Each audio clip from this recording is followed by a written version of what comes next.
নজরুল পত্রিকাটা মানুষের বাস্তবতাটা উঠাতে পারে বলেই আমরা আজকে এই পত্রিকাগুলো দেখেন, প্রত্যেকটা জায়গায়, প্রত্যেকটা দোকানে, প্রত্যেকটা জায়গায় মানে কম বেশি পত্রিকাগুলো দেখে।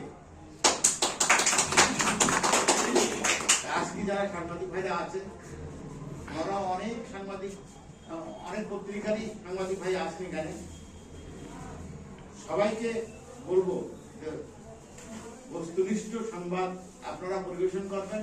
এখন প্রত্যেকটা পেপার, যেমন আমার সামনে একটা পেপার দেখছি আমি, সাত নদী, এরকম আপনারা জানেন, আমার তো ভালো আপনারা সাংবাদিকতা করেন। এই বস্তুনিষ্ঠ সংবাদ যদি আপনারা উঠে যে যে পত্রিকায় আপনারা আছেন না কেন, যদি সুন্দরভাবে উঠান, তাহলে আমার মনে হয় পত্রদের মতন এরকম প্রত্যেকটা পেপার প্রত্যেকটা মানুষের ঘরে ঘরে পৌঁছে যাবেন।